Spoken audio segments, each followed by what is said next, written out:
大家好，我是戴眼镜拿着话筒的来三偏偏。前几天我给大家解说了网飞出品的漫改日剧《弥留之国的爱丽丝》，堪称漫改界的上乘佳作。没想到到了年底，网飞大招是一个接一个。今天我给大家解说的是由韩国惊悚漫画家改编的韩剧《甜蜜家园》，故事发生在人杰地灵、3天2头闹丧尸的韩国。2020年9月，明明是盛夏，天空中却飘了雪花。大桥上的军队严阵以待，长枪短炮全都瞄准了名为绿色家园的公寓大楼。大雪覆盖的地面上，随处可见怪物焦黑的尸体。只见一位浑身浴血的青年步履蹒跚地走出破坏大楼，向着军队的方向缓慢而坚定地走去。军方无法确定他是人类还是怪物，立即向他射击。可密集的子弹却丝毫不能阻止他的脚步。这个青年就是我们的主角小白。与此同时，怪物的尸体全都复活。地上那些干枯的怪物是哪来的？军队为何要围攻一座居民公寓？小白是人还是怪物？事情还得从1个月前说起。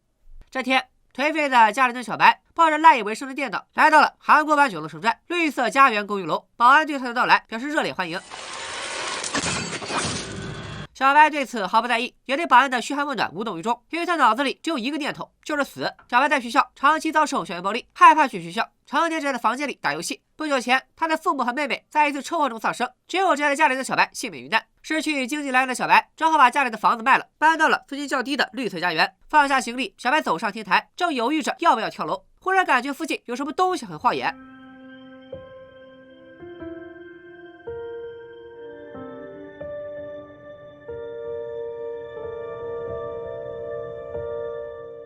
在内心老色批的驱使下，小白暂时打消了自杀的念头。萌妹子踩到了口香糖，心头一股无名火，冲着小白就口吐芬芳，让小白要死死远点，别死在这儿给大家添堵。跳芭蕾的萌妹这么拽，我们就她拽姐吧。想必大家都看出来了，这栋大楼里住的都是有故事的人，比他人及地狱的考试院差不了多少。首先是小白遇见的保安，被住户当奴隶使唤，还3天2头被投诉。保安室里连张床都不让放，就连住户送他的礼物都是像故里的人参一样发烂发臭的死鱼。保安因此对住户们怀恨在心，还经常尾随偷窥住户。小白刚从天台下来，就撞见了堵着纸团指鼻血的保安，试图透过猫眼偷窥他家。鼻血划重点，一会儿要考。上周搬来的贝子手小贝，这会儿就要出门打工。他电梯口偶遇住户祥林嫂，祥林嫂热情地和他打招呼，提起自己的孩子时，满脸洋溢着幸福。可是当小贝打算逗到孩子的时候，却发现婴儿车里空空如也。小贝一脸蒙圈，这难道是金秀大厦同款婴儿？这时，一个戴眼镜的斯文男子突然出现，他告诉小贝，其实祥林嫂是个好人，他的孩子早在几年前遭遇货车碾压死亡，从此祥林嫂就变得疯疯癫癫。这个男的是个老师，同时也是一名虔诚的基督徒。虽然他长得特别像范德章，但由于后面他50刀耍的贼溜，就叫他剑圣好了。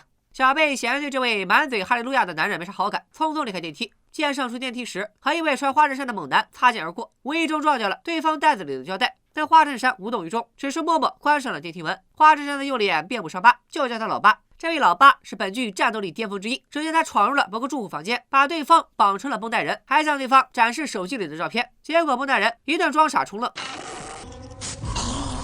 大家不要觉得老八残忍，等你们知道这个绷带人都做过什么，只会感叹老八下手不够狠。另一边，回到家里的拽姐正在按摩扭伤的脚踝。这时，和他同居的哥哥眼镜哥走了进来。大家注意和同样戴眼镜的剑圣区分一下，眼镜哥带来了拽姐这个月的学费。不知道为啥，拽姐特别讨厌哥哥，谎称自己靠出卖肉体赚到了学费，就再次离开家。拽姐本想去天台散心，却发现天台的门不知道被谁锁了起来。在命运和编剧的安排下，拽姐在安全楼梯偶遇老八。谈话间才知道，原来拽姐因为在学校纵火，已经被勒令退学了。转眼间1周过去了，小白整天宅在屋子里打游戏，靠吃泡面填饱肚子。他本打算参加完8月底的电竞比赛就自杀，可没想到天不遂人愿，他网购的一箱泡面被人拆开了，泡面撒的满地都是。小白向着痕迹镜头看去，恐怖的一幕发生了。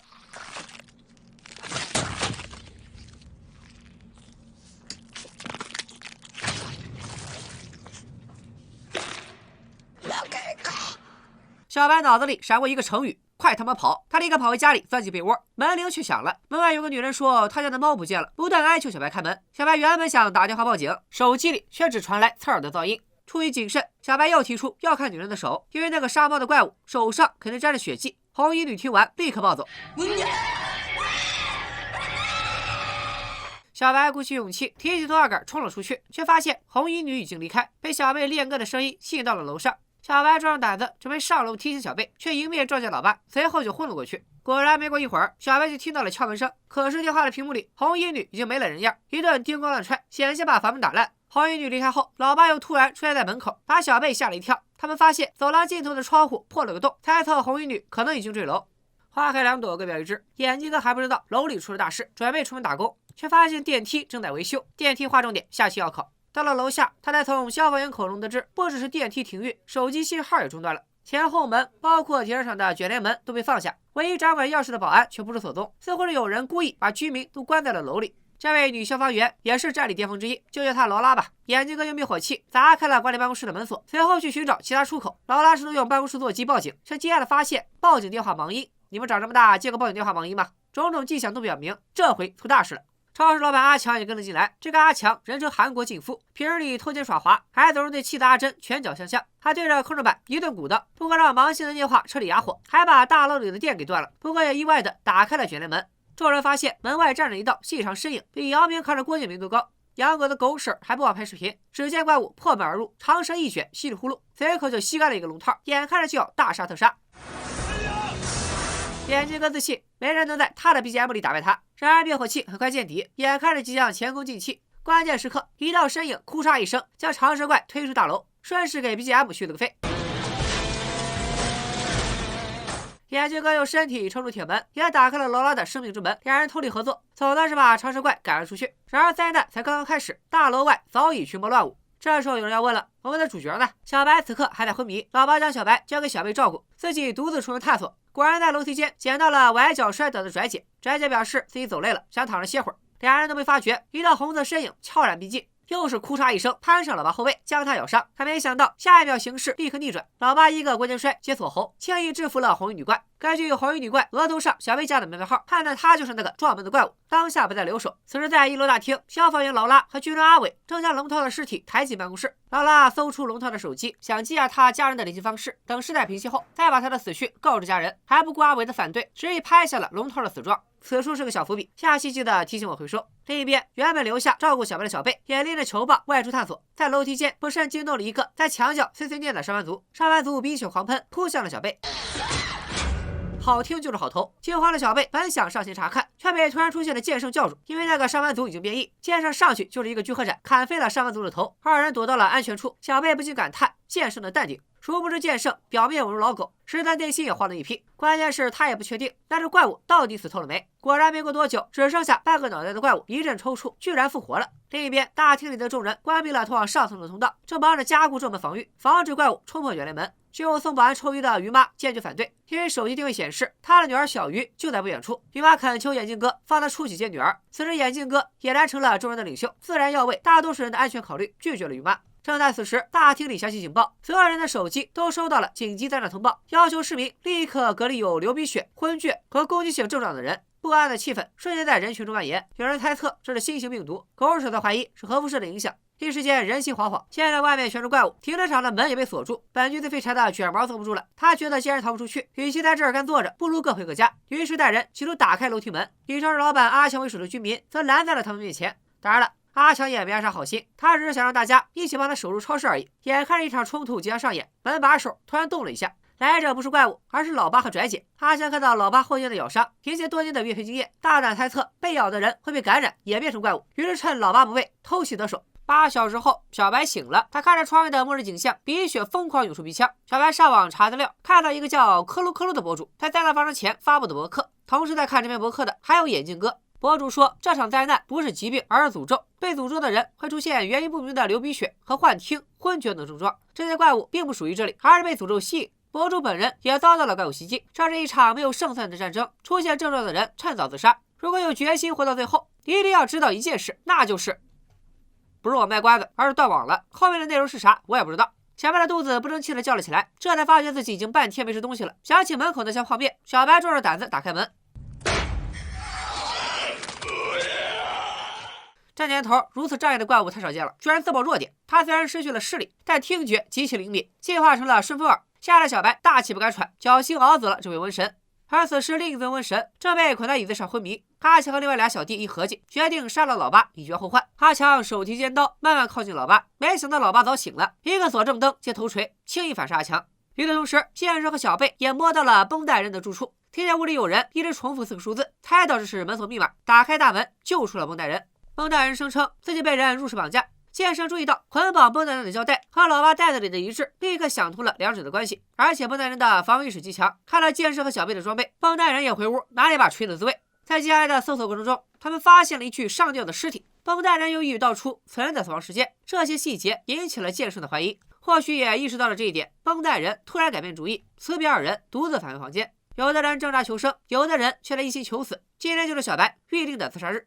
他打开窗户，却刚好看到楼下一户人家的父亲正准备用绳索速降去外界求援，却意外遭到新老大眼怪的袭击，不幸坠亡。眼看着大眼怪又要袭击剩下的姐弟，小白挺身而出，把显示器扔了下去，砸出了他生命的1080P，却吸引了大眼怪的注意。小白被紧紧缠绕，命悬一线。大眼怪突然断成两截，眼神失去了高光。救下小白的正是邻居兔爷。我的妈呀，这个剧的角色怎么这么多？我取名的脑细胞都快说没了。由于怪物对声音敏感，兔爷用文字告诉小白，人类还能杀死这些怪物。把手机调成通话状态，附近有怪物的话，手机就会传来噪音。如果想救楼下的孩子，就带上家伙到他这儿来。小白见到了兔爷，是又惊又喜。喜的是兔爷是个退伍军人，精通各种武器，只要材料充足，徒手搓个坦克也不在话下。惊的是兔爷下肢瘫痪，只能靠轮椅行动，营救任务还是只能由小白独自完成。临行前，兔爷替小白升级了装备，4支长枪成了加持3的激光枪，虽然还是杀不死怪物，但能够放电来麻痹怪物。之所以不把拐枪给小白，是因为这把枪只能开3次，刚刚射了1发，要让大眼怪闯进来，就再赏他1发。小白拿着新装备刚出门不久，就再次遭遇了顺风耳。小白躲进了停在楼层中央的电梯里，趁电梯里一些臭鱼的苍蝇吸引了顺风耳的注意，给他来了一下狠的。电梯和臭鱼划重点，考不考看我心情。没想到顺风耳再次进化，身体伸缩自如。好在小白机智，用弹力球在四壁制造噪音，趁机从背后偷袭，总算暂时摆平了顺风耳，顺利救出了俩姐弟。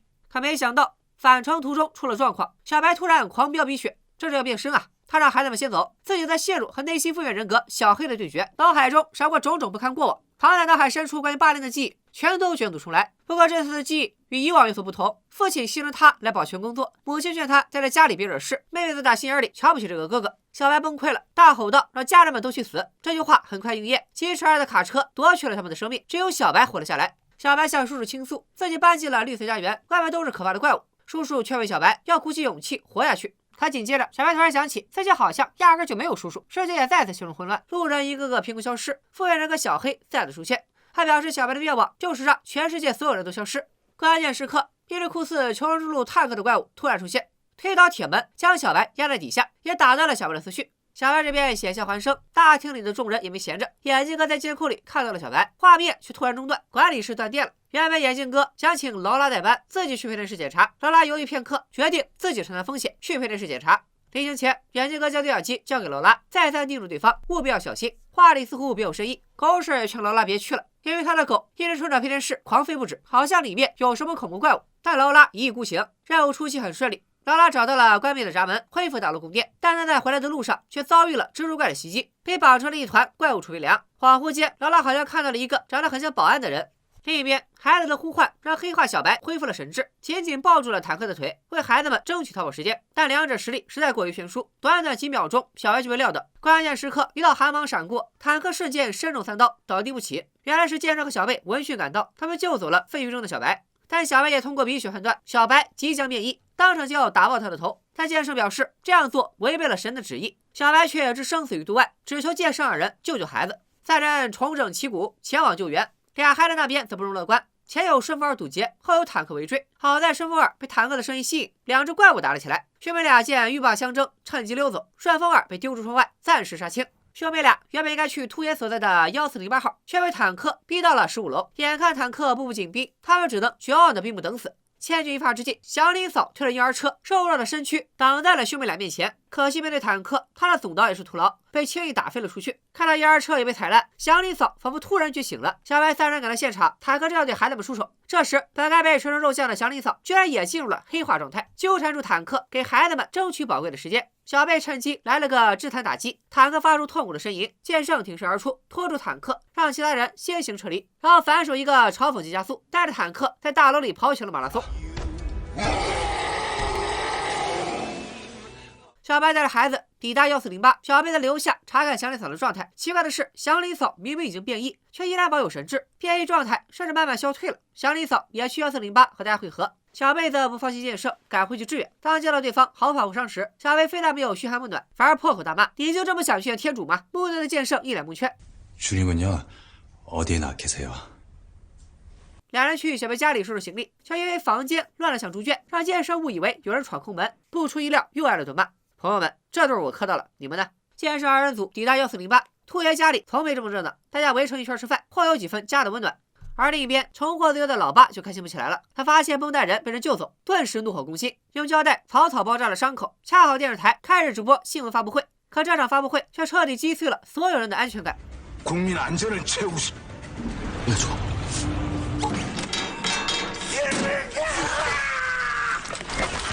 好家伙，总统都嗝屁了，那我等屁民还不是排队领盒饭吗？顺丰见人品，逆风显素质。人群中的复读生小胖最先崩溃，他为了高考复读多年，好不容易考上了，还没填志愿就赶上世界末日，惨还是你惨。回到家里的拽姐也绝望的割破了芭蕾舞衣。阿强也很快采取措施，他封闭了超市，去他妈的人文关怀，想要食物就拿钱来买。这时绷带人突然推着一箱食物出现在众人面前，将食物分给大家，试图笼络人心。唯独狗屎察觉到行李箱里的血迹，拒绝了绷带人的食物。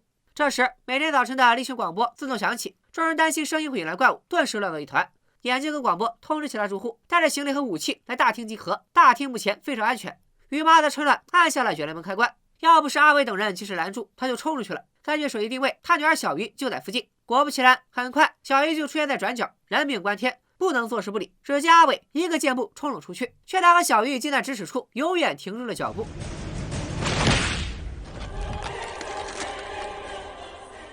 阿伟死了。原来长蛇怪一直没走远，就躲在门口的水泥管里守株待兔。幸亏眼镜哥及时放下卷帘门，不然在场所有人都要沦为长蛇怪的食物。目睹女儿死在面前，于妈彻底崩溃了，她嚎啕大哭，把怨气都发泄在了眼镜哥身上。在鬼门关走了一遭的眼镜哥也陷入了震惊和自责，恐慌的情绪再次蔓延。众人重新加固防御，看着生无可恋的于妈，养狗的狗婶和阿强的媳妇阿珍动了恻隐之心，感慨到世事无常。于妈和劳拉一样，都失去了至亲。原来劳拉的未婚夫也曾住在这栋公寓，却在婚礼前因不明原因离世了。说到这儿，阿珍才突然想起供电恢复了，劳拉咋还没回来呢？此时的劳拉正命悬一线，蜘蛛怪正要大快朵颐。好在劳拉经常多窍，钻进通风管道，蜘蛛怪紧随其后，一人一怪展开了夺命追逐。劳拉逃出升天，却发现手机掉在了铁网里。恰好这个时候电话响了，来电显示竟然是他的未婚夫。奇怪了，狗婶不是说劳拉的未婚夫已经死了吗？那这通电话是怎么回事呢？别急，咱们接着往下看。另一边，听到眼镜哥的广播，剑圣和小贝决定带着兔爷提供的盾牌和食物，先去1楼探探路。如果情况真的如广播里说的那样安全，就回来接他们。小白决定加入他们，好像完全没注意到这几个青少年一走，兔爷这就成了老弱病残幼救助中心。其实不只是剑圣他们，大楼里其他住户也都蠢蠢欲动，比如病叔和他的护工小花。病叔身患绝症，医生预言他活不过半年，可他却奇迹般的续命多年。这下活也活够了，他要发挥余热，尽可能帮助更多的人。而身为领导者的眼镜哥正背负着巨大压力，收获的却只有埋怨和恶意。拖着疲惫的身体和6块腹肌回到大厅的劳拉见到眼镜哥就是一拳。原来眼镜哥早就在监控里看到配电室里有一只蜘蛛怪，这才提醒劳拉多加小心，却故意隐瞒了实情。在他看来，只要能保证大家的安全，所有人都是可以利用的工具，可以牺牲的棋子。第二天一早，众人终于等来了官方通告，韩国由军方接管，进入紧急戒严状态，对变异的调查也有了初步进展。这种变异不像常见的病毒那样通过呼吸道和血液传播，而是和人类的欲望有关。变异后的形态对应心底最深的欲望，就比如坦克变异前是个举铁猛男，最深处的欲望就是摄入蛋白质，人类在他眼里就是一根根行走的蛋白棒。再比如红衣女，原著里她是个练习生，为了保持身材整天节食，她最深处的欲望就是吃。这些人在变异前会出现体温下降、流鼻血、昏厥和幻听等症状，从出现症状到完全变成怪物的这段时间被称为黄金时间。这段时间里，这些人拥有极强的恢复能力，四舍五入就是不死之身，但又可以保持神志清醒，就像小白和祥瑞嫂那样。只有趁变异完成前砍断变异者的肢体，再用大火焚烧，才能将怪物扼杀在襁褓之中。军方承诺有能力解除危机，但面对前所未有的灾难，谁都说不准最后活下来的是人类还是怪物。然后大楼里就出现了新品种的怪物。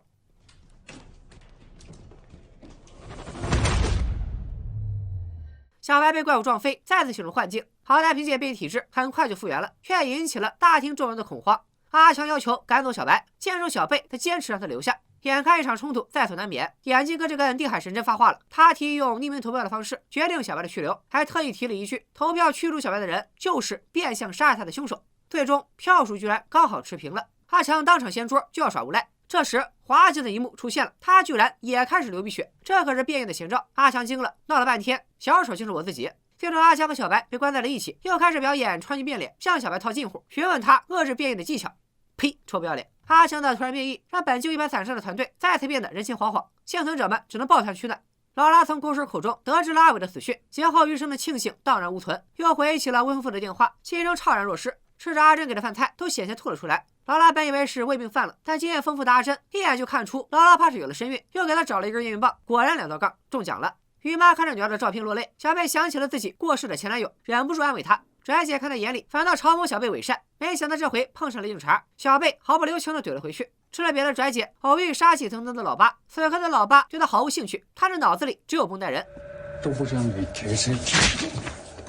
老八一顿老拳，把绷带人收拾得服服帖帖，逼着他只好凭借一脸的鼻血，假装自己是变异者，主动和小白、阿强关在一起，这才勉强保住性命。绷带人的表现非常诡异，和变异者关在一起，他非但不害怕，居然还向小白询问起了变异的方法。还搁那傻乐呢。他不知道的是，老八刚才从他身上顺走了一把钥匙，这把钥匙将带领老八揭开绷带人不为人知的罪恶。花开2朵，各表一枝。剑圣造型独特的盾牌吸引了眼镜哥的注意，眼镜哥这才知道1408出这个万能工匠兔爷。现在正是用人之际，大楼门口防御薄弱，随时可能被怪物突破。眼镜哥想把兔爷请来，全方位加固防御，于是开门放小白。原来眼镜哥抱小白并不是出于人道主义考量，而是利用他恢复力强又能保持神智的黄金时间，把他当做工具人。眼镜哥盯住小白，首要目标是救出兔爷，逼不得已可以放弃孩子们，毕竟在眼镜哥眼里，孩子只是消耗资源的累赘。小白前往1408，老八也带着钥匙到3楼追寻绷带人隐藏的真相。劳拉则怒喷眼镜哥是人命如草芥的行为。眼镜哥表示，小白是处在黄金时间，只要意志撑得住，哪怕是受了致命伤，也能在几小时内痊愈。小白是执行危险任务的最合适人选，就连所谓的匿名投票也被眼镜哥动了手脚。当时绝大多数居民都赞成让小白留下，他只好暗中操纵选票，伪造势均力敌的局面，才把小白关了起来。其实居民们让小白留下，也并不全是出于善意，而是为自己考虑。毕竟在场的每个人都随时可能变异，他们想给自己留条退路。不仅如此，早在灾难爆发前，就有一个叫克鲁克鲁的博主道出了变异的真相。劳拉蒙圈了，因为克鲁克鲁正是他未婚夫的笔名。隐秘的角落里，小贝偷听了2人的对话，知道此地不宜久留，打算拉着剑圣另寻出路，还在床单上写下了求救信号，试图得到外界的救援。面带伤疤的男人正在楼道里小心探索，这时身边的同伴突然双眼漆黑一片，推开隔绝危险的铁门，只见门后伸出一只巨手，攥紧了八面男的脑袋，将他拖了进去。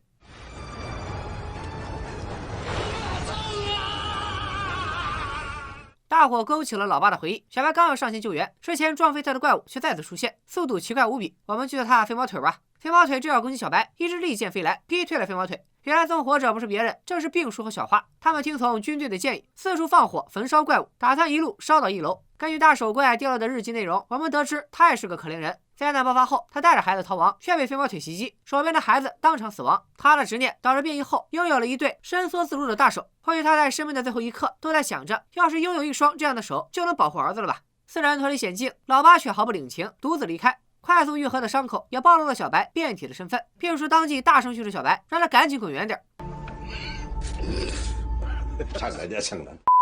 病叔活过本了，早就可以从容面对死亡。他唯唯诺诺了一辈子，是时候做一回英雄了。于是提出和小白一起去救兔爷。兔爷和孩子们都在，唯独少了祥林嫂。小白推开了厕所隔间，顿时惊呆了。祥林嫂终于还是支撑不住，变成了一颗跳动的胚胎，毫无攻击性，却满怀他对孩子的思念。世界已痛吻他，他却报之以温柔。祥林嫂沉默地离开了世界，只留下了2条给孩子准备的围巾。小白最终也顺利完成了任务，把兔爷和俩孩子带回了大厅。一起跟来的还有病叔和小花。另一边，阿珍身藏尖刀，静静地出现在阿强身后。这些年，他饱受阿强家暴的摧残，心里充满怨恨。他担心自己变成怪物，无法体验手刃阿强的复仇快感。可惜最后关头，还是理智占据了上风。一旁看戏的绷带人向阿珍询问老爸的动向，当得知老爸上楼后，这才发现自己的钥匙被顺走了。怒火攻心的他，居然用小刀划破手掌，用没有愈合的伤口证明自己没有变异。绷带人重获自由，他翻出藏在水箱里的铁锤，准备和老八殊死搏斗。老八杀气腾腾地下了楼，剑圣捡起了老八掉落的手机，看到屏幕里的内容，淡定如剑圣也是一惊。刚刚老八用钥匙打开了绷带人隔壁的房间，屋子里的场景触目惊心。极强的防卫意识，通过尸僵判断死亡时间的经验，加上他装食物的行李箱里那一大片可疑的血迹，这些细节都暗示了绷带人变态杀人魔的身份。老八被埋伏在暗处的绷带人袭击，却立刻夺下锤子反客为主。老八打开卷帘门，将奄奄一息的蒙大人拖到了门外的水泥管里，管子里的怪物都惊了，我没叫外卖啊！正义得到了伸张，老八还顺手带回了小鱼和阿伟的尸体，他们应该以人类的身份入土为安。但老八没有进入公寓，而是打算从外面把卷帘门拉上。这时，另一只手紧紧弹住铁门，坚定而有力，不容拒绝。老八问为什么要救他，没等到答案就昏了过去。众人埋藏了阿伟和小鱼，于妈则将母爱转移到了失去父亲的姐弟俩身上。兔爷加固了公寓防御，小白当起了眼镜哥的工具人。昏迷中的老八则深陷过去的回忆中。20年前，一场大火夺去了老八的父亲，老八也被严重烧伤，但纵火者却只被判了11个月，还他妈缓刑2年。看到前来寻仇的老八，他毫无悔改，还自称已经受到了足够的惩罚。愤怒的老八当场就宰了他，也因此亡命天涯，成为一名职业杀手。直到20年后，一名绝望的父亲找到了老八，他拿出自己本来用来买农药的几千韩元，苦苦哀求老八帮他解救被坏人绑架的女儿。绑架犯不光逍遥法外，还给他寄去了女儿的照片。这就是法治社会的大韩民国吗？无助的父亲让老八想起了当年的自己，于是接下了这单委托。后来终于找到了隐藏在人群里的变态杀人魔。老八从噩梦中苏醒，致敬了一把 X 战警的金刚狼，一把勒住了照顾他的护工小花。没想到小花患有哮喘，这一锁喉差点要了他的命。说句题外话啊，原著漫画中老八是一名极负正义感的警察，剧版把他改成了职业杀手，还原创了劳拉这个人物，承担了体现老八正义感的行动，让老八变得更加复杂，后续心态上的转变也更加令人动容。此时卷毛等人正在说着闲话，应该把老八这个杀人犯驱逐出去。可是当老八出现在他们面前时，一个个连屁都不敢放。于妈为了感谢老八带回女儿的尸体，想用仅剩的首饰当报酬，可老八非但没收，还将挂满相片那个房间的钥匙埋葬，并烧掉了绝望的父亲提供的佣金和他女儿的照片。原来这个父亲在灾难爆发前就自杀了，他的遗愿是老八能够好好活着。虽然惩治了恶人，却无法让善良者复生。无助的老八只有请求前来宽恕他的基督徒剑圣，为逝者祈祷。왜접니까씨는나보다널더좋아할테니까。为了应付可能出现的怪物和成员变异，眼镜哥带领众人设置机关，制定了高效的应对策略，还让小贝扮演变异者来了次演习。翟姐对此嗤之以鼻，劳拉也没有参加演习，而是去地下室找回手机，打算离开大楼，寻找未婚夫的下落和变异的真相。眼镜哥为了还人情，把唯一能用的交通工具病树的摩托车交给劳拉，放他独自离开了公寓。剑圣重拾了牧师和教师的老本行，劝导老八尝试用武力之外的方式解决问题，并把镇守超市的重任交给了老八。为了共度难关，眼镜哥制定了诸如2人一组行动，发现异常立刻汇报，食物定了分配，全员定时测体温，关闭电梯，解决电力等一系列生存守则。大家日子过得紧巴巴，小白就更惨了，每天冒着生命危险去大楼里采集物资，帮幸存者们拿回他们的个人物品，回来还得被隔离关押，属实男默女泪，打工人看完都哭了。为了提前得知飞毛腿的动向，小白沿途设置了各种机关绊锁，可惜墨菲定律再次生效，机关被接连触发，飞毛腿闪现在了小白面前。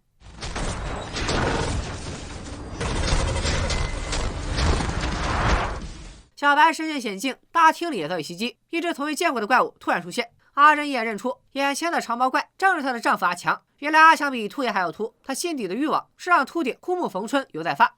挨了阿珍一棍子，阿强暂时恢复了神智，说出了最后的遗言：杀了我，对不起。与此同时，小白凭借超强恢复力，从飞毛腿的脚下侥幸生还，看到阿强的死状，仿佛看到了自己的未来。他只能回到隔离室，在黑暗中独自舔着伤口。死亡的阴影再次笼罩，供电系统估计是觉得气氛到了，也跟着再次哑火。没电之后的众人更加绝望。上次修电路的劳拉，这会儿已经抵达目的地——未婚夫生前工作的医疗中心。2个月前，这里爆发了一场火灾，劳拉的未婚夫是这里的医疗科长，据说是死在了火灾里。可当时火势并不严重，而且并没找到未婚夫的尸体，或许能在办公室里找到未婚夫的下落和灾难的真相。劳拉找到去过无数次的办公室，用预定的结婚日期解锁了未婚夫的平板电脑。未婚夫在备忘录里诉说着变异的真相，这场变异不是疾病，而是诅咒。未婚夫也遭到变异影响，为了加速研究进程，他自愿成为实验对象。研究发现，只要变异者能抵抗诅咒超过15天，身上的诅咒就会趋于稳定，最终进化成特殊变异者，他们是人类最后的希望。劳拉看得入迷，没注意到自己已经被包围了。劳拉根本不是军队的对手，被吊着审问。他向军队领导唐姐追问自己未婚夫的下落。唐姐表示，他已经成为实验对象，要么已经死了，要么生不如死。劳拉悲痛欲绝，面对审问，他宁死不屈，然后反手就把队友给卖了。他表示，你们做研究肯定需要样本，而自己知道哪里有抵抗变异的人，只要唐姐留他一命，他愿意带路。唐姐放了劳拉，表示他们正在搜寻撑过15天的变异者，手里的样本要么死了，要么变成了怪物。唯一一个成功案例也不知道跑哪儿去了。还交给劳拉一个神秘仪器，劳拉的选择将直接决定公寓众人的命运。而幸存者们还不知道自己已经大祸临头。公寓断电，加上阿强的死，让众人再次陷入了恐慌的情绪中。翟姐实在看不下去了，把大家臭骂一顿，扬长而去。眼镜哥则承受了更多的压力，因为只有他和少数核心成员知道，不光是店里，饮用水也所剩无几。小白则再次陷入噩梦，和小黑打起了嘴炮，白天出生入死，晚上睡觉还要和自己吵架。小白早就身心俱疲。根据劳拉·温夫的研究，一旦被小黑彻底占据身体，小白也将完全变异。好在这次还是人性占据了上风，而且小白一醒来就被身边的大长腿，身边的拽姐给治愈了。拽姐正在看了这本《不孝子》，同样也是《甜蜜家园》原著作者金凯米的作品，自己给自己打广告，专门操作我服。拽姐埋怨小白太过逆来顺受，还掏出创可贴贴在了小白自残留下的伤口上。拽姐离开隔离室，迎面遇到了眼镜哥和小贝，痛骂他们都把小白当做工具人。眼镜哥上前阻拦，不料引火上身。原来他和拽姐不是亲兄妹，看来这俩人背后还有故事，兄妹俩不欢而散。眼镜哥这次来找小白是有重要任务，那就是安排他去地下室寻找出路。眼镜哥发现老爸回收尸体时没被怪物袭击，猜测外面的状况有所好转，再加上小白的自愈能力明显下降，不知道啥时候就会彻底变异。小白就这么稀里糊涂的出发了，然后就被蜘蛛怪给秒了，做成了香肠腊肉吊起来晒。不过他的情况和劳拉不太一样，一团绿色史莱姆突然出现，将他团团包裹，似乎是在保护小白。眼镜哥在监控里看到这一幕，赶紧叫上老八、剑圣、小贝这几个最强战力前去援救小白。救援行动起初很顺利，没想到返程途中，小贝似乎是哪里不舒服，小贝球棒掉落，惊扰了休眠中的飞毛腿。面对压倒性的速度，众人被打得满地乱滚，眼看着就要团灭。众人驾车夺路狂奔，此时的停车场已经成了怪物巢穴，各式各样的怪物紧随其后。剑圣不得已切断了小贝被怪物拽住的长发，老八也在晕车的边缘徘徊。眼镜哥的车技不负众望，一个逮瞎户逮到了墙上，众人再次身陷险境。关键时刻，一道火焰冲天而起，正是热衷于放火的病叔。飞毛腿首当其冲，剩下的怪物也都死于喷火器下。这波引怪，火车王见了都直呼内行。一波未平，一波又起，另一边的大厅也遭到了蜘蛛怪的袭击。留守的秃爷一枪未果，逃跑途中翻车摔倒，好在他及时启动了机关，将蜘蛛怪吊了起来。熊孩子二人组的姐姐，我们叫她熊姐吧，她为救秃爷被蜘蛛怪抓住，可直到蜘蛛怪中断了机关，计划中的支援也迟迟没有到来。演习归演习，真正面对怪物时，又有几个人肯冒着生命危险去研究别人呢？熊姐趁蜘蛛怪坠落的间隙逃走，秃爷就没那么幸运了，大腿被蜘蛛怪刺穿，张牙舞爪的怪物近在眼前。千钧一发之际，拽姐和小花挺身而出，拽住绳索，限制住蜘蛛怪的行动。在他们的鼓舞下，阿珍、狗屎这些女住户们合力吊起了蜘蛛怪。熊姐趁机用居民自制的燃烧瓶给蜘蛛怪来了一发光子嫩肤。主角团也及时赶到，救走了秃爷，一脸寒芒先到，随后枪出如龙。危机解除，尘埃落定，解除黑化状态的小白拖着疲惫不堪的身体，准备回到隔离室，却被大家叫住了。居民们向他表达了歉意，眼镜哥也表示，小白可以回到集体中来，选择权在他自己。小白用实际行动证明了自己，也赢得了大家的信任。但他知道自己就是一颗不定时的炸弹，为了大家的安全，小白还是回到了隔离室。经此一役，小白的头发被剪断了，剑圣的右臂被撞断了，眼镜哥他的眼镜腿被打断了。主角团损失惨重，但凝聚力也更强了。眼镜哥替妹妹拽姐更换绑腿的胶布，拽姐用胶布修好了眼镜哥的眼镜，这对毫无血缘关系的兄妹迈出了互相谅解的第一步。另一边，老爸的伤势也很严重，但几十年来刀口舔血的生活教会他独自忍耐痛苦。看着他那副半死不活的样子，被他走过后的小花动了恻隐之心，劝说老爸越是在末世，越要活出个人样来。老爸深受触动，第一次尝试用善意去回报善意，询问起小花的哮喘病情，还主动要求小花给自己治疗。当看到老爸触目惊心的伤口时，护工经验丰富的小花这才知道老爸承受的痛苦有多惊人。有居民主动将自己的食物分给小白，但人性的成见是一座大山，大多数人还是将小白视为异类。小白和老爸成了公寓里盛开的两朵奇葩。一旁的病叔看不下去了，主动挤到两人中间，招呼他们坐下吃饭。病叔表示自己一肚子坏水，没一个器官好使，医生说他活不过半年，结果他愣是活到了现在。病叔用自己的抗病经历鼓励小白和老爸大口吃饭，好好做人。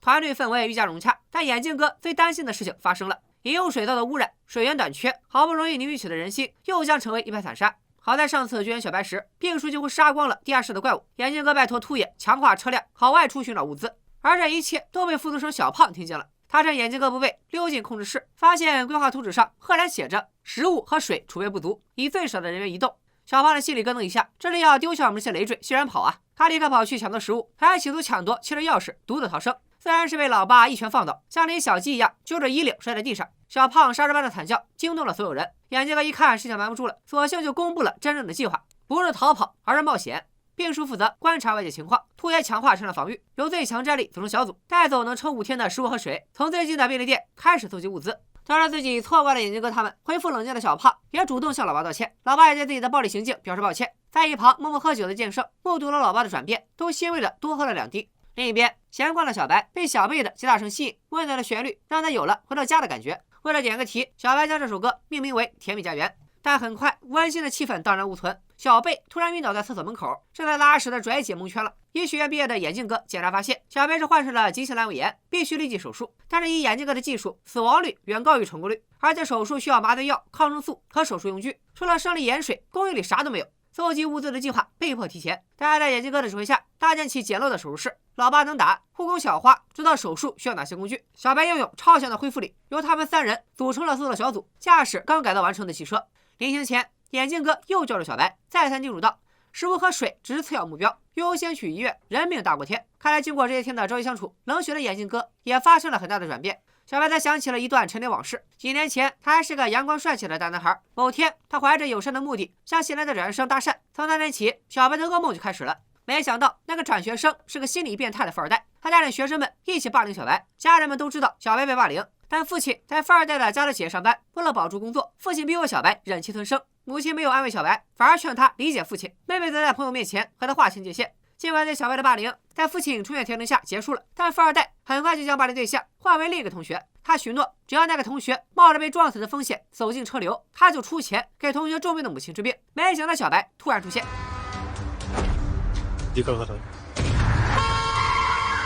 只可惜韩国的汽车刹车太灵敏，富二代有惊无险。第二天，小白的父亲被解雇了，小白从此升了家里蹲。不久后，被霸凌的同学母亲病故，他就将责任都归结到了小白身上。这一系列遭遇让小白对这个世界彻底绝望了，开始用自残的方式虐待自己，急于结束自己的生命。可今天，他却是为了活下去而努力着。就这样，众人带着生的希望出发了。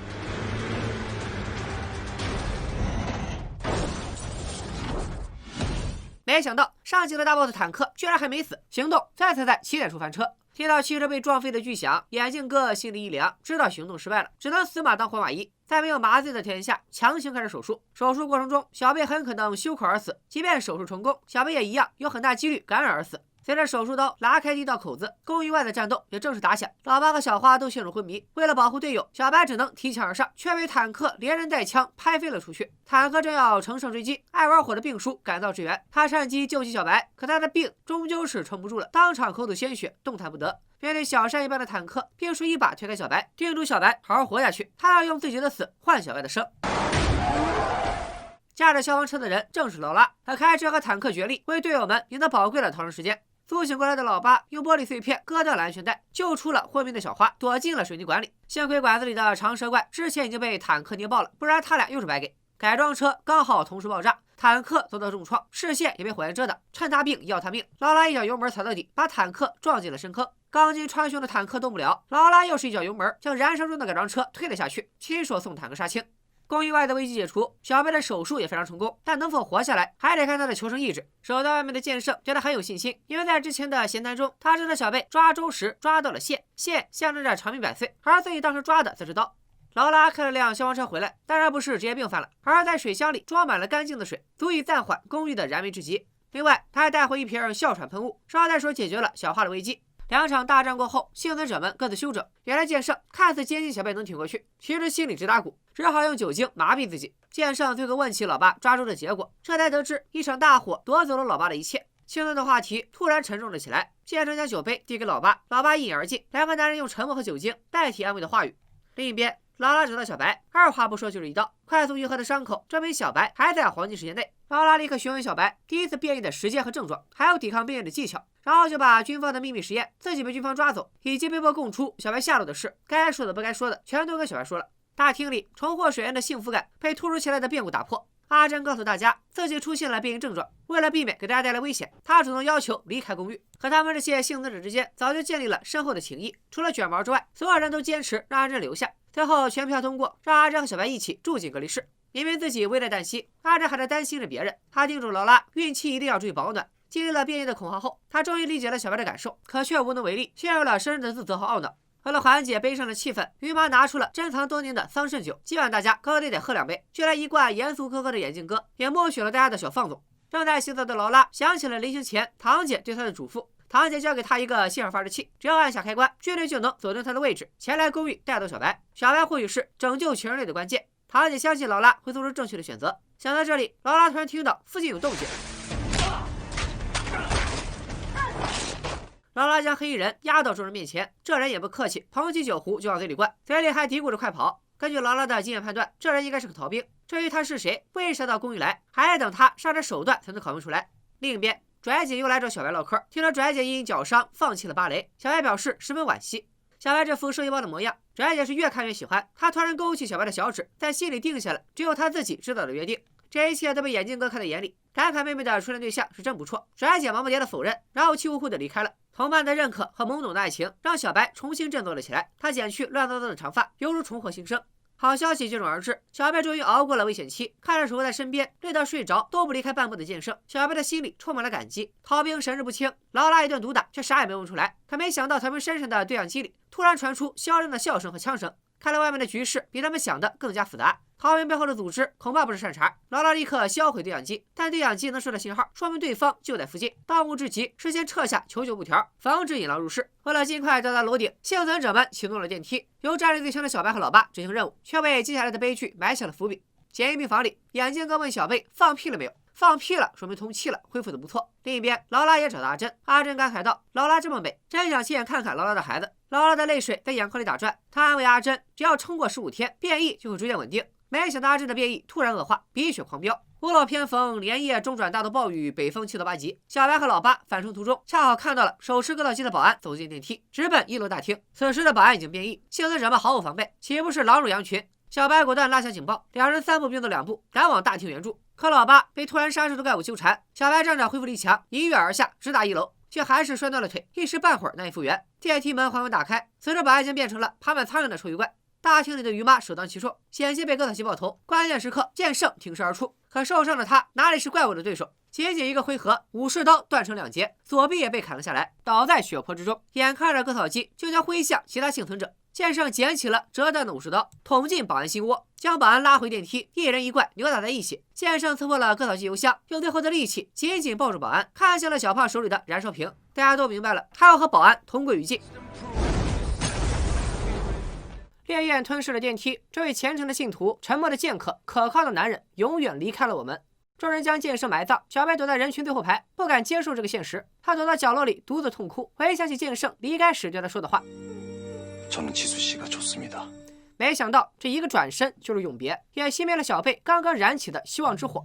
前男友自杀了，刚表白的剑圣也死了，他怀疑自己就是个天煞孤星，让过来安慰他的拽姐躲远点，免得沾染晦气。没想到拽姐非但没走，反而冷哼一声：“比惨是吧？咱俩碰一碰。”然后自顾自的道出一段悲伤往事。拽姐原本就是个孤儿，是眼镜哥的父母收养了她。某天她无视父亲的疲惫，硬要父亲带自己去看芭蕾舞表演，结果半路上出了车祸，父母当场死亡，只有她活了下来，再次成了孤儿。我算是明白了，不死几个至亲之人，你都不好意思住进这座公寓。后来眼镜哥放弃了学业和光明的前途，打好几份工供拽姐学习芭蕾，独自撑起了这个家。为了报答哥哥，拽姐从此苦练芭蕾，可没想到一次意外让她的脚踝受到重创，别说是芭蕾了，连单腿转圈都难。小白在天台上看到那段舞蹈，算是拽姐芭蕾生涯的谢幕。说着，拽姐将剑圣的遗物那把折断的武士刀塞到了小贝手里，鼓励小贝勇敢地活下去。其实二人身上的人不止小贝，还有老八。他将剑圣寄存的酒倒在坟墓上，情谊都在酒里。生前不胜酒力的剑圣，终于能在酒情之下痛饮了。另一边，病叔主动找到了劳拉，他不忍心看到本该有大好前途的年轻人一个个死于非命。而丽色家园公寓曾经是个军队驻地，病叔年轻的时候还在这儿打过仗。他笃信这间公寓里一定藏着军队留下的秘密通道，或者是地下堡垒。而劳拉一看面相，就是能活到最后的主角。于是病叔拜托劳拉探索公寓，设法找到求生之路。这时，熊孩子组合里的弟弟熊弟发现一辆装甲车驶过大桥，直奔公寓而来。劳拉看着手里的信号发射器，有点蒙圈，自己没有按，军方是怎么找来的呢？但情况紧急，容不得他细想。病叔让劳拉自由行动，自己则出去迎接不速之客。阻挡怪物的防御设施在装甲车面前不堪一击，车上下来一群壮汉，尽管驾驶着军方的装甲车，但根据他们的谈吐打扮，一看就不是唐姐的正规军。领头的长毛看到逃兵，咧嘴一笑。歹徒们砍下逃兵的大拇指，企图用指纹解锁一个密码箱，解锁失败后又将逃兵打死，一套操作行云流水，下来幸存者们大气都不敢喘。不是大哥，你换几个手指试试啊，万一是食指解锁呢？但长毛没有再试一次的机会了，因为他的手下瓜皮刚把密码箱放回装甲车，劳拉就悄悄出现，将它顺走。虽然不知道箱子里是啥，但肯定至关重要。长毛派手下搜索公寓，将幸存者们都聚集到一起。老八听到动静，正要赶往大厅，却险些和歹徒撞个满怀。好在病叔及时出现，开启嘴炮，疯狂嘲讽，吸引了歹徒的注意力。竟敢自己沦为俘虏，却为公寓保住了老八这个强大战力。病叔早就看出来者不善，所以在行动前将兄弟藏在了通风管道里。可是当歹徒打开通风管道时，却只看到一滩绿色液体。当初小白被蜘蛛怪困住，也是一滩绿色液体保护了他。这到底是什么东西？咱们暂且按下不表。其中一名歹徒发现了小贝，竟然残忍地挑拨了他的伤口。正当歹徒想更进一步的时候，同伴瓜皮突然出现，谎称老大长毛找他有事，把他支走了。大厅里，歹徒在地上画了个圈，命令绿色家园的幸存者们不准走出这个圈。为了树立威信，他随手一枪就打死了一名来不及进圈的幸存者。兔爷质问他们怎么能草菅人命，歹徒们哄堂大笑。就现在这世道，还有什么比人命更贱吗？长毛寻思着，抽完了巴掌也该给个甜枣了，表示他也不是什么恶魔，只要幸存者们乖乖听话，他也不会滥杀无辜。接下来，双方应该慢慢互相了解。眼镜哥勇当出头鸟，居然真的大胆询问对方的情况。这俩人是一个敢问，一个敢答。长毛表示自己逃亡途中去过一个小教堂，那里被守得密不透风，却从内部被攻破了。奇怪的是，教堂里没有任何怪物肆虐的痕迹。答案呼之欲出，那些人都死于自相残杀。从那日起，长毛就明白了，乱世之中，人类远比怪物更加可怕。经过短暂接触，眼镜哥猜测这几个人可能是抢夺了军队武器的罪犯。他按住蠢蠢欲动的小白，战力巅峰的老八和劳拉都没被抓住，他们还有翻盘的机会。现在能做的只有尽量满足对方的要求，等待反击的号角。可他万万没想到，长毛把算盘打到了自己头上。他发现眼镜哥把这管理的井井有条，关键是眼镜哥还精通医术，是个不可多得的人才，便打算拉眼镜哥入伙。为了稳住对方，眼镜哥只好忍辱负重。劳拉果然不负众望，不光偷走了保险箱，还躲过了巡逻的歹徒，来到了之前藏逃兵步枪的地方。没想到扑了个空，原来老八捷足先登。奈何他没服过兵役，压根不会用枪，连保险都没开，枪在他手里就是个烧火棍。劳拉及时赶到，配合老八轻松解决了歹徒。得知老拉在当消防员之前还在特种部队受过训，老八当场就把枪交了，自己则用回了斧头。接下来两人又偶遇了熊弟，并且被通风管道里的绿色液体吓了一跳。熊弟赶紧解释，这只绿色史莱姆没有攻击性，反而会帮助人类。刚刚就是他帮自己逃脱歹徒的搜捕。与此同时，歹徒们也找到了一只怪物，但他们口中的怪物不是别人，正是隔离室里的阿珍。长文的字典里没有仁慈二字，当场就把阿珍爆头。可怜阿珍苦苦支撑到了第10天，明明已经看到了胜利的曙光，希望却突然熄灭。这一系列变故让幸存者们第一次领略乱世的残酷。为了避免出现下一个牺牲者，劳拉和老八分头行动。劳拉潜入大厅，击毙一名歹徒，以自己为诱饵拉怪，并设计将2名歹徒困住。背上熊孩子外挂的老八更是如虎添翼，在途中拦截追兵。眼镜哥一看机会来了，一把抱住长毛。小白等幸存者们奋起反击，谁知关键时刻，长毛反制眼镜哥，又一枪放倒了小白。眼看形势要逆转，原本应该死亡的阿珍突然出现在歹徒背后，子弹对他没有半点效果，阿珍随手就解决了一个小弟。可他的下一个目标居然是眼镜哥。千钧一发之际，小白挺身而出，用自己的身体挡住了致命攻击。为了大家的安全，小白被迫亲手掐死了阿珍，自己也力竭倒地。快速愈合的伤口暴露了小白变异者的身份。长毛下令烧掉阿珍的尸体，留下2名歹徒看守，自己和瓜皮等人一起将小白带上天台处刑。留守的歹徒里就有对小贝动手动脚的老色批，他一眼就看中了人群中的小花，谎称小贝伤口恶化，急需护工处理，骗小花离开人群。病叔意识到事情不对，可面对黑洞洞的枪口，他也无能为力。老色批正要对小花做一些不可描述的事，却被一把利刃刺进后背。下手的正是剑圣灵魂附体的小贝。小贝和小花联手将歹徒击杀，但小贝的伤口再次开裂，小花也突发哮喘，命悬一线。好在老八及时赶到，这才给他续了命。趁小花引走歹徒，劳拉再次出击，和幸存者们里应外合，将剩下的歹徒一网打尽，形势再次逆转。可众人刚放下的心又提到了嗓子眼，他们赫然发现秃爷也出现了变异症状。另一边的天台上，长毛他们正商量着要如何处决小白。长毛还嘲笑小白死到临头还妄想逃生，没想到小白反手就把天台的门给关上了。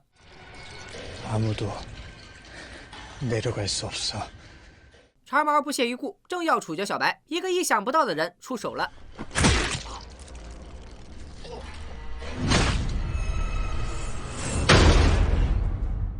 万万没想到，瓜皮居然也是变异者，而且他就是教堂屠杀中唯一的幸存者。还记得堂姐提过的逃走的特殊变异者吗？没错，就是他。瓜皮认为人类和怪物无法共存，小白则持反对观点。他把瓜皮带去了1408，看到了化为胚胎的祥林嫂。瓜皮也非常震惊，承认确实有不会伤害人类的怪物，但也提出了一个振聋发聩的问题：非我族类，其心必异。如今堂姐领导的军队在四处搜捕能超过15天的特殊变异者，还鼓励民众揭发检举。军方承诺为举报者提供庇护，一旦勾引幸存者们知道这个消息，还能和小白和平共处吗？另一边，被瓜皮故意放走的歹徒小弟逃回1楼，向幸存者们通风报信。正在这时，电梯门缓缓打开，众人严阵以待，把枪口对准2人，并且询问起小白的状况。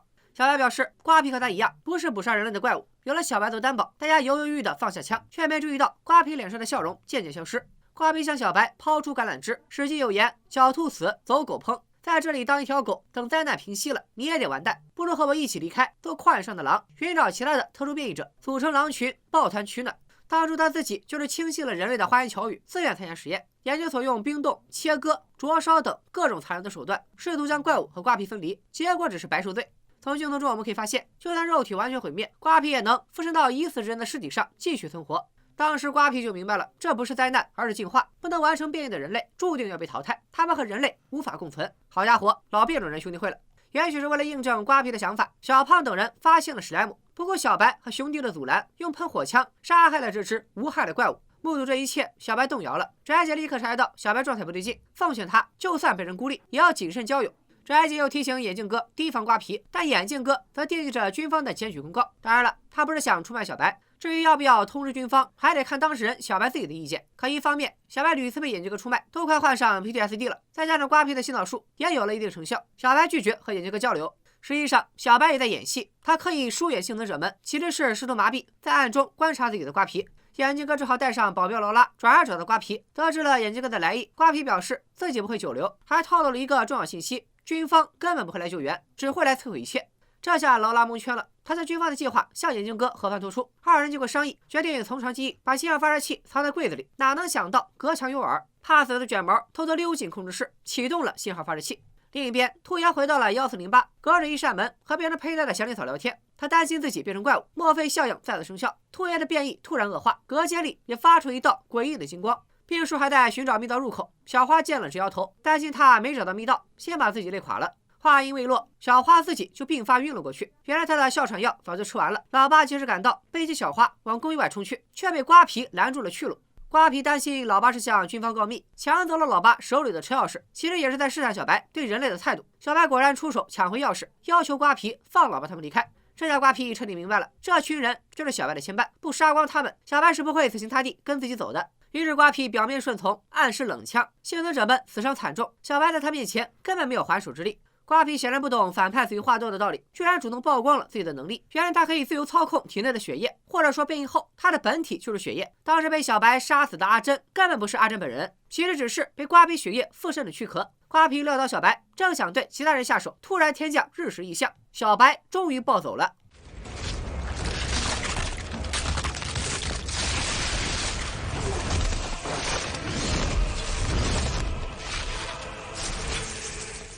此情此景，瓜皮忍不住鼓掌，然后就被翅膀包裹，化作一滩黑泥。此时小白已经失去神智，但拽姐还是拦住了准备攻击的眼镜哥和劳拉。眼看着小白就要扑过来，一道身影突然抱住小白，正是靠变异正好双腿的秃爷。尖锐的羽毛刺入他的身躯，但他却丝毫没有退让，还在耳边轻声安慰小白：“这一切都不是你的错。”秃爷温暖的怀抱让小白恢复了神智，但他自己也永远停止了心跳。이 사람 누구예요? 나 왜 눈물이 나요? 마음이 너무 아파요. 小白恢复了神智，却失去了记忆，这对他而言或许是件好事，但其他人就没那么幸运了。老八和小花身中数枪，最终还是倒下了。他们的手终于在生命的最后一刻接触到了彼此。病叔也在睡梦中离开了人世。劳拉本想将病叔埋藏在他寻找密道留下的坑里，却发现坑里另有乾坤，病叔居然真的找到了密道的入口。正在这时，天上突然飘下雪花，9月飞雪，人类钻石般的精神，连上天都为之动容。不该死的死了，该死的却苟活了下来。只见一滩血液流进装甲车，没想到瓜皮居然没死，还开走了唯一的逃生工具。祸不单行，收到信号的军方已经守在公寓出口，要求幸存者们交出小白。这时，唯一幸存的歹徒挣脱了束缚，企图趁乱从密道逃跑，可无意间触发了当年军队留下的炸药，巨大的爆炸声惊动了军队，误以为幸存者们要负隅顽抗，立刻展开回击。劳拉和眼镜哥只好带着众人进入密道，临走还不忘带着密码箱。而小白不顾大家的劝阻，执意要牺牲自己。拽姐发现小白不见了，就要回去找他。眼镜哥拦住妹妹，保证自己一定带着小白毫发无伤的回来。他确实在公寓门口找到小白，劝他别去送死，但小白去意已决。开篇一幕再次上演，子弹打在了小白的身上，却无法阻挡他前进的脚步。公寓楼则不堪重负，在枪林弹雨的洗礼下逐渐崩塌。拽姐发现哥哥和小白迟迟没回来，顿时慌了神。此时，眼镜哥坐在监控室里，戴上妹妹的耳机，看着家人们的合影，嘴角露出了苦涩却幸福的微笑。鼻血随着眼泪一起落下。原来眼镜哥也出现了变异症状。为了保证大家的安全，他选择牺牲自己。公寓外，另一个选择牺牲的人正在暴雪中艰难前行。小白找回了失去的记忆，他带着过往的仇恨和同伴们的嘱托，来到了军队面前。面对军队压倒性的力量，他就像第一次为了拯救别人而迈出房间时一样，心中充满了勇气。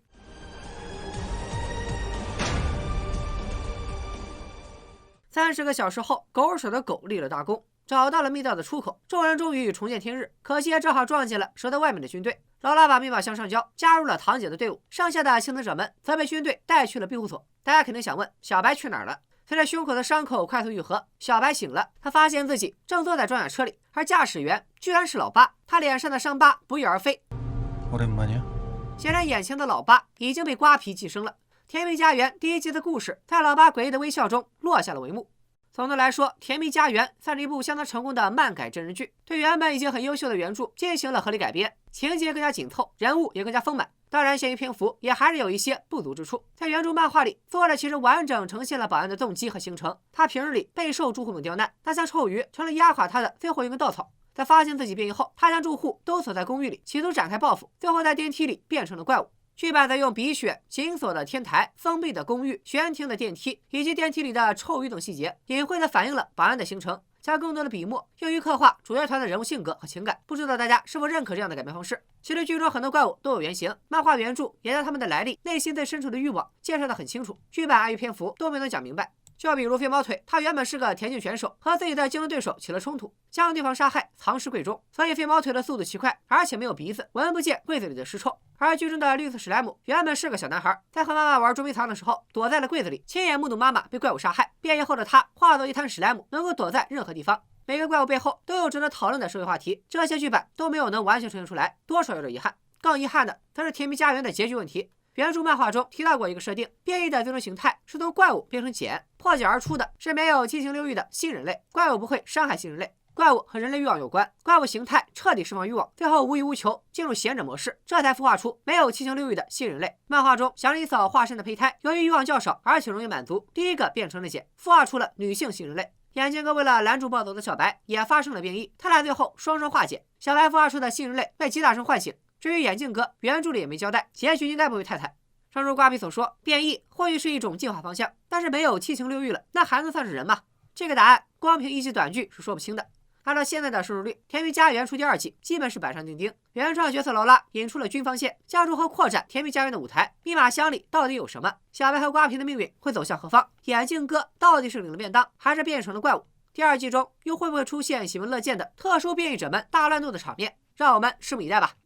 又填了一个坑，那不妨就给下一个坑来个预告。2020年我最想解说的电影就是《信条》，在2021年的元旦总算是把它啃下来了。但在2020年，我还有一部一直想说但没说的电视剧，它叫《暗黑》，也是网飞出品，是一部德剧，很小众，目前已经完结，3季某瓣均分在9分以上，故事非常的悬疑烧脑，将它称为剧版的《信条》都不为过。而且这部剧的人物关系和时间线甚至比《信条》还要混乱，我一直担心自己说不好，但是又不忍心如此好剧被埋没，所以大家给我一点动力吧。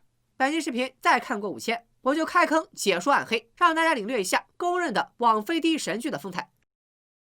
拜了个拜。